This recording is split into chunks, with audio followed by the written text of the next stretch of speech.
Hello, I welcome you all to the Zero to Hero series of Python. Today is the day one where I am going to start with the details about Python. But before starting about the details of Python, let me first show you that what we are going to cover in this series.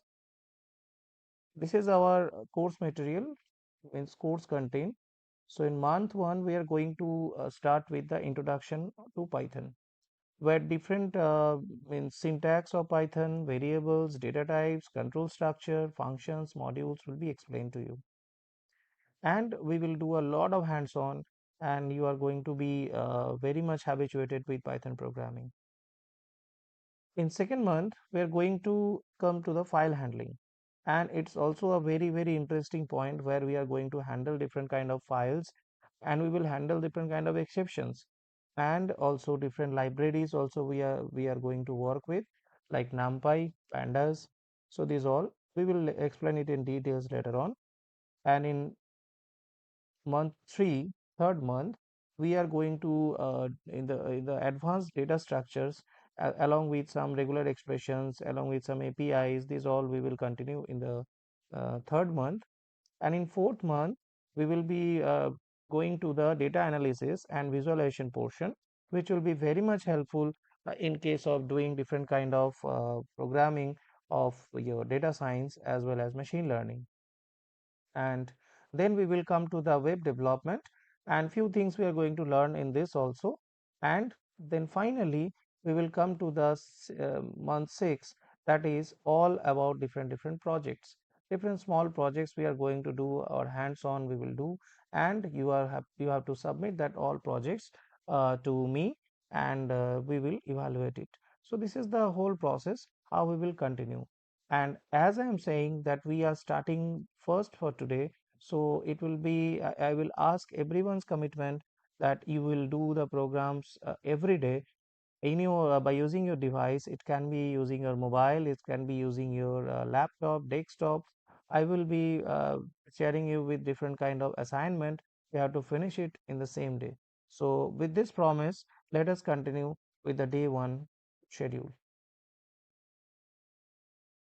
So first, we will know that we will understand that why we are learning Python. What is the importance of Python? See, there are different languages. We have C programming language, we have C++, we have Java, we have different kind of languages. But then also, why Python? There are many reasons of that. So we will come to that. Uh, we will come to know very soon that what are the different features of Python. So let's come to the first portion, first important things of using Python. That is, Python is a high level language and interpreted programming language. That is the first advantage, interpreted. So you might have heard about compiler, interpreter. So uh, Python is using the interpreter, and it is a high level language. Now, what do you mean by high level language? High level language is such kind of language which user understands, which is a very like user friendly languages, you can say. So this is the high level language, and we will come to that in details also later on. And now we will come to the next slide. So it's about the history of Python. You can see that there is a very Python have been started since 1980s. In 1980s, Python have been started. Since then, there are different innovations which have been happened with Python, and finally we are getting the version which we are using right now. So through this way, there were different kind of ups and downs, and finally we are dealing with the Python right now. And right now, Python has become very popular uh, because of the data science. Because so many reasons are there. Like Python is very simple, very easy to use. That all we will discuss. But this is the brief history that in 1980s, one person named Guido van Rossum, he has started with Python, and after that, different major innovations have been started, and finally we are getting the Python, which is now we are getting nowadays. Coming to the next, features. So features of Python are readability. First feature, So Python codes is very easy to understand and very easy to read. It's like the normal common English languages. We will write the program in like we are writing a sentence. So it's very easy to understand and it's very easy to write. And secondly, it is having a very bigger library. What is library? I think everybody knows. We are going for different collection of books in different libraries. So library also in Python refers to a vast collection where different contents are there, where different modules are present. So we will learn it in details also later on. And coming to the next, that is dynamic typing. Now, what is dynamic typing? This means that we earlier we used to write bigger means 4 to 5 line codes for a single line code. We are replacing in Python that 4 to 5 line codes by a single line code. So Python is that much simple and that much powerful. So earlier we used to have the means number of codes high means more number of codes we were using earlier days. But nowadays by using Python we are able to reduce the number of lines of the codes as well as the complexity of the codes. So Python have become very much popular. This is also one of the reason. So now Python versus other languages. So Python, you can see that Python emphasizes the code readability and simplicity. So it's very simple, as I have said. It's very simple, very easy to understand. It's like the normal English languages. When you will start writing the code, we will see that it's very simple, and you will also be able to do it in one day. And in other programming language, there are some header files, sometimes some different kind of complex structures, complex syntax, which you have to memorize or we have to understand, then we have to implement it. But in Python, it's very simple. Coming to the next. Now, now the question is, all these things are clear that why we will use Python.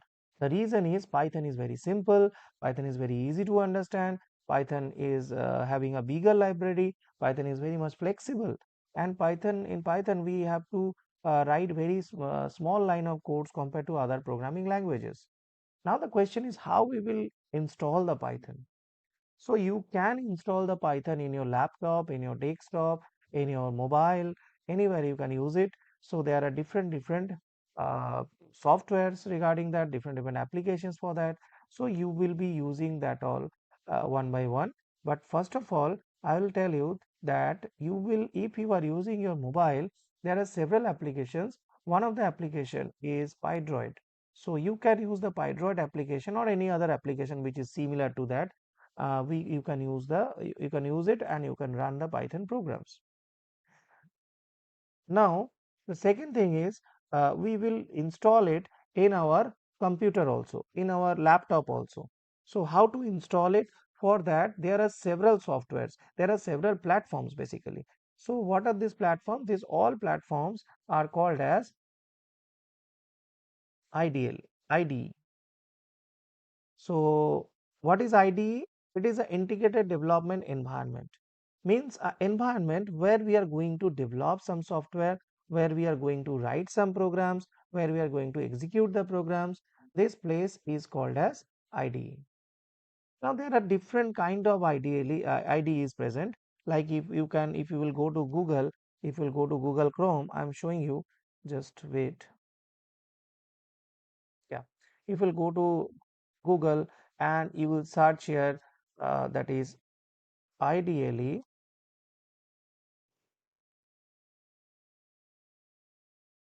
if you will write here ideally download, you will see that python.org is the website from which is the official website actually. From here you can download different versions of the Python, and it's very easy to install also. You will just click it, you will just click and download. It will be downloaded. You will double click on that and it will be ready to use. So this is all about ideally. You can download, you can download that is your PyCharm. You can use PyCharm. You can download it from internet. I'm going to show you that one now, that what is how the PyCharm is looking. So you can download PyCharm. See, this is the logo of PyCharm. You can download PyCharm also and you can use it, and you can use VS Code, that is of Microsoft. You can use VS Code also. This is the logo of VS Code. This also you can use. So several platforms you can use, and also you can use which one right now I'm using, that is Google Colab. So Google Colab is having one of the advantage that it is a cloud-based platform where you can save the file, and wherever you are going, just you will be logging in with your email ID and password, and it will be ready to go. So it's very simple. And also you can use, and also you can use that is your uh, Jupyter. You can use Jupyter. So this is Jupyter, which is coming under Anaconda distribution. So this is the Jupyter. This is the logo of Jupyter actually, and it is coming under Anaconda distribution. So this, what is Anaconda distribution? We will do it later on. We will learn it in details when we will learn different kind of advanced level programming. But as of now, we can use these simple things, and also we can do the advanced level programming in PyCharm as well as VS Code also. So we will learn it in details later on. Right now we will use the Google Colab, or we can use the IDLE, and in the mobile if you are using, you can use the PyDroid application or any other kind of application which is being supported. Now coming to the next, so I hope all it's clear now about the IDLE, about the IDE, actually Integrated Development Environment, and you can use any one of them to do your Python programs. Now coming to the virtual environment. See, Conda, you have to download the Anaconda. As I have said, Anaconda is actually one of the distribution which is holding the your Jupyter notebook. So you can also download the Anaconda distribution where different platforms are given which we can use for doing the Python programs. And finally, we will come to the installation of different packages. Now, what is package? For doing some different work, we have to use some different libraries. That libraries might not be available in your particular software. So to do the higher level program or to use this kind of things, you have to use any of the libraries. Now, if the library is not present, so you have to install it. So how you will install? You will install it by using the pip command. And if you are using any of this kind of means platforms like Google Colab or something, we will just import that library. So package means there will be more than one content, and from there we will be picking one of them which we are going to use. So that all we are going to continue next. So it's going to be very interesting because we will start with a very simple and basic program, and we will proceed further. So I hope all the things will be clear to you. So as it is only day one, I'm just going to give you the overview that how Python program is looking like. See, this is the Google Colab platform where I have just logged in through my email ID and password. You can see that my picture is showing here, and you can see that whether if the particular means Google Colab platform is connected, then it will be showing here connected. Right now it is not connected because I am idle since a long time into this place. So I am just going to connect this one so that you can see that it is showing connecting. So after some time it will be connected, and we will be ready to do the Python programs.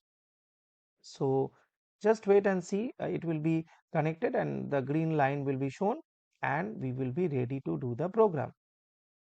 Now, so see, it is connected now. It's showing a green tick, means it is connected. Now we will write the program. So first, just I am going to show you which we are doing basically when we are starting a new program. Being a new programmer, always we are writing that hello world program. So here in Python, how we will write it? We don't need any kind of header file or something. That kind of things are not required. It is very simple. Simply you will write print, and you will write under double quotation. You will write hello world, and just run it. You will see that it will be running in the system. See, hello world is showing. So if you want, I am also showing you the IDLE. It is also being installed in my computer. So if you want, I am also showing you it is machine dependent, means it will be installed in the machine ideally. and this is a cloud-based platform, Google Colab. So here also see this prompt is showing. I'm writing here. This is user console actually. I'm writing here same thing, print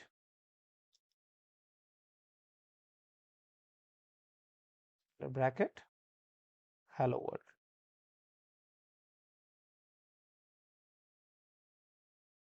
and I'm pressing enter. So it's showing an error message. What is the error message?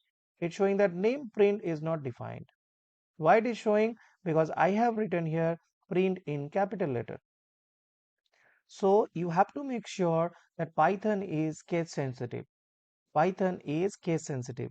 Here print is a keyword which is used to print something that will always be in small letter. So keywords, few are in capital letter, few are in small letter.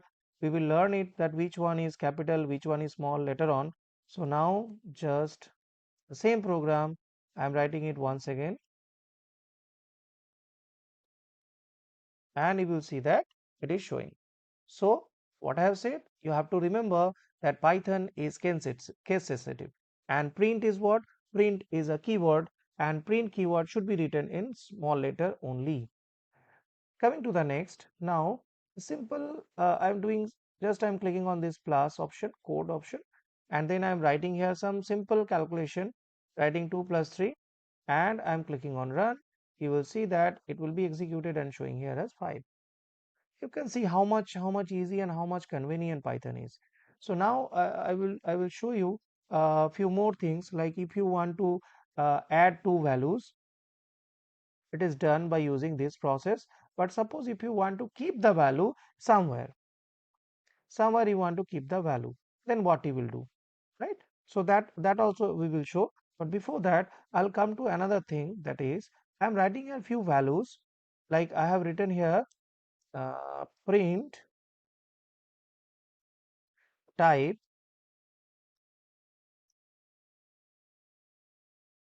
type,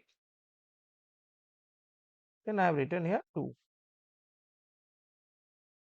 In the next line, I'm just writing same thing, and I'm just putting here 2.5. In the next line, I'm just writing under double quotation 2. In the next line, I'm writing under double quotation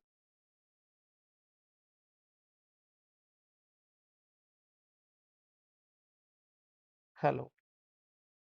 So here one thing I have used, that is type. What is the use of this? I will explain.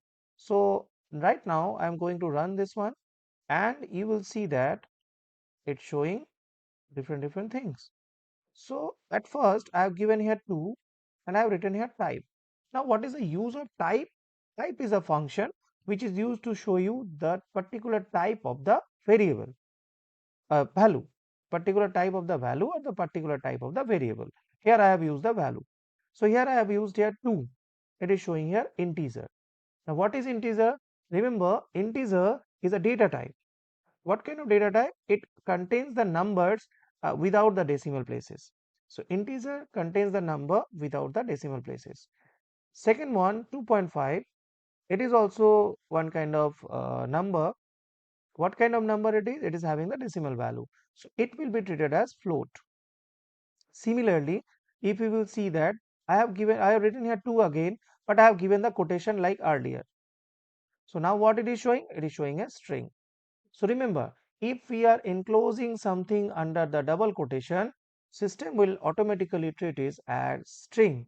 So this 2, it is a number, but as we are enclosing it under double quotation, so it will be treated as string. Coming to this one, hello. Hello is definitely a string because we are writing it under the double quotation. So you can see that it is showing as string, str. So what is the use of type? Type is used to find out the particular values type or the particular variables data type. That is the use of type function. And what is the use of print? Print is going to print whatever is given inside the bracket of print. So now these are different types.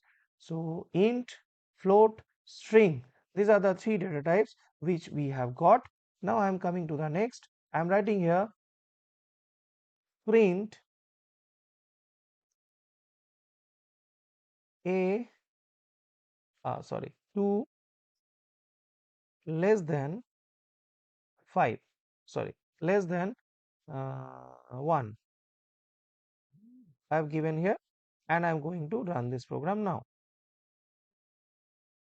You will see that it is showing false. So what is false?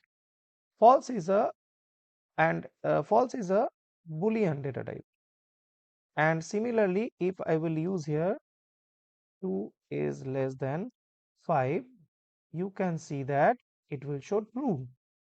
See, so true, false. These two are also one kind of data type. These are called as Boolean data type. So we have got different types of variable, different types of values, starting from integer, then float, then string, then Boolean. Boolean, Boolean. So these are the different types of the data.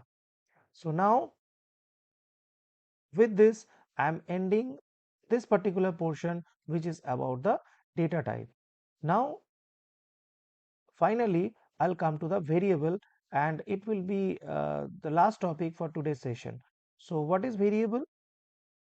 Variable is a container. Like if you are going to the market and purchasing something, you need this place to keep it.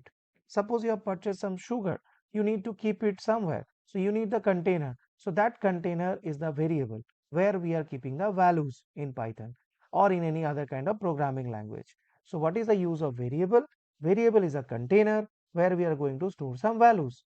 Suppose here I am writing a variable name called a, and I am keeping 5 here. So if I will press enter, and I'm writing b equal to 10. So a and b has become the integer type of variable. This is called as typecasting. We will come to that later on, that what is typecasting. Just now you understand that this 5 will be kept in a. A is what? A is called as identifier.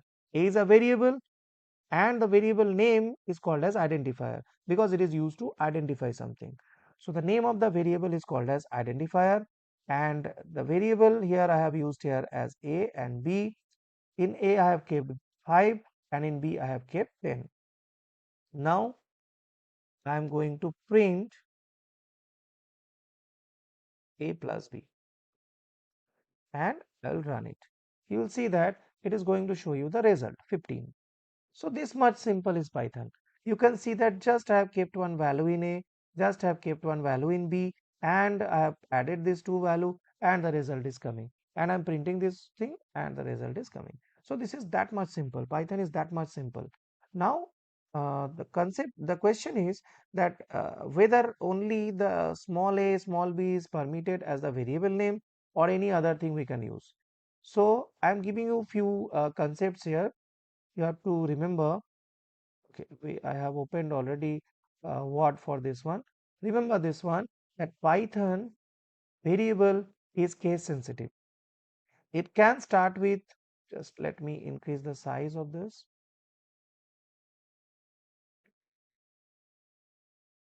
Python variable can be in small a to small z, any of them. The name can be of capital A to capital Z, anything. It can be a word also, like you can use a word as the variable name, like I can use my name as the variable name. Okay, if I will write like this, that means this particular word will become a variable. You can use any, means you can use underscore as the variable name, like this. You can use numbers also along with the alphabets, but number should be suffixed, it will not be prefixed. Means you can use the variable name like this, but you cannot use the variable name like this. We cannot use, because the numbers are prefixed. So these are some of the consequences, as well as we have to understand that we can use the underscore in when we are giving the name of the variable, but we cannot use any other type of special characters. It cannot be space is not allowed, at the rate is not allowed, ampersand not allowed, hash not allowed, dot not allowed, comma not allowed. So we have to remember, leaving apart the underscore, any other special characters are not allowed while we are providing the name of the variable. So what is variable? Variable is a container. Remember this one. Variable is a container where we are keeping some values. In Python, why it is required? To identify the values. So why? So that's why the name of the variable is called as identifier. And the name of the variable is called as identifier. And in the identifier, we are keeping the values. And the value which we are keeping inside that, like 12 here we have kept in this variable. So 12 will be called as literal.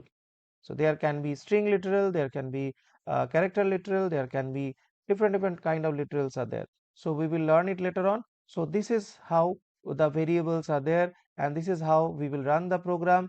I hope it is very simple. You will all do it. Today I have shown you that how to add two values.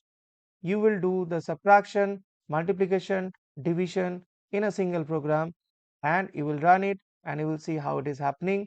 And that's all for today. I hope you have enjoyed the session, and whatever conveyed to you, I hope you will follow that. And next day we are going to continue with if statement, for loops, different loops we will continue with. So that's all for today, and hope you have understood. If you have any doubt, please feel free to write in the chat box so that we will be able to give you provide you support. And regarding the installation of the file, I will upload a separate videos so that you will understand that how to install the different IDs in your computer, in your mobile. I'll upload a separate video for that. So I hope it's clear to everyone. So that's all for today. Thank you. Take care. See you in the next video.